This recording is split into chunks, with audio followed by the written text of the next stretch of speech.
Hello दोस्तों, न जाने कितनी बार आपने ये कहानी सुनी होगी, पर आज की इस वीडियो के बाद मैं चाहता हूँ आप इस कहानी का रियल मैसेज समझ जाएं। एक बार द्रोणाचार्य यह जानना चाहते थे कि मैंने जो भी शिक्षा अपने विद्यार्थियों को दी है, ये इसका उपयोग सही तरीके से कर पा रहे हैं या नहीं।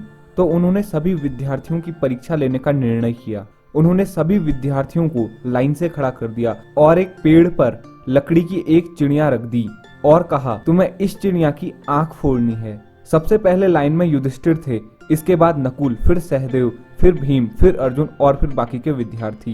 द्रोणाचार्य ने सबसे पहले युधिष्ठिर से कहा, युधिष्ठिर धनुष उठाओ और निशाना लगाओ।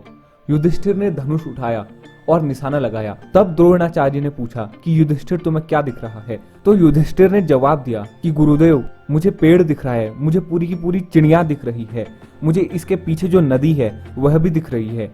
द्रोणाचार्य बोले कि धनुष नीचे रखो और अपनी जगह पे खड़े हो जाओ। इसके बाद फिर नकुल आए। नकुल से पूछा कि तुम्हें क्या दिख रहा है? तो नकुल ने जवाब दिया कि गुरुदेव, मुझे भी पेड़ दिख रहा है, मुझे भी नदी दिख रही है, मुझे भी पत्ते दिख रहे हैं और दूर में एक वो पहाड़ी भी दिख रही है। इसके बाद द्रोणाचार्य ने नकुल से भी कहा कि धनुष नीचे रखो और लाइन पे खड़े हो जाओ। फिर सहदेव आए। सहदेव से पूछा कि तुम्हें क्या दिख रहा है? तो उन्होंने बोला, मुझे पेड़ दिख रही है, मुझे पूरी की पूरी चिड़िया दिख रही है और मुझे आप भी दिख रहे हैं। फाइनली अब आए भीम। द्रोणाचार्य ने पूछा भीम से कि तुम्हें क्या क्या दिख रहा है? भीम ने बोला, मुझे पेड़ पे लगे हुए फल दिख रहे हैं।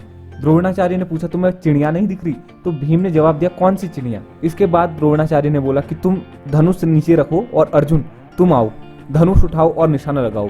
द्रोणाचार्य ने पूछा कि अर्जुन तुम्हें क्या दिख रहा है? तो अर्जुन ने जवाब दिया कि गुरुदेव, मुझे चिड़िया की आंख दिख रही है। द्रोणाचार्य ने उन्हें डिस्ट्रैक्ट करने के लिए पूछा, अर्जुन मैं तुम्हारा गुरु हूँ, मुझसे झूठ मत बोलो, सच बताओ तुम्हें क्या क्या दिख रहा है? उन्होंने बोला, मुझे सिर्फ चिड़िया की आंख दिख रही है। द्रोणाचार्य ने बोला कि तुम्हें पेड़ दिख रहा है? उन्होंने बोला नहीं। द्रोणाचार्य ने बोला, मैं तुम्हारा गुरु हूँ, तुम्हें मैं दिख रहा हूँ? अर्जुन ने जवाब दिया, नहीं, मुझे सिर्फ चिड़िया की आंख दिख रही है। द्रोणाचार्य ने बोला, शाबाश, छोड़ दो तीर। तीर जैसे ही छूटा वह सीधा जाकर चिड़िया की आंख पर लगा। तो ये है पावर ऑफ फोकस। जिंदगी में सफलता के लिए बहुत सारी चीजें मायने रखती हैं, पर उसमें एक सबसे महत्वपूर्ण चीज है फोकस।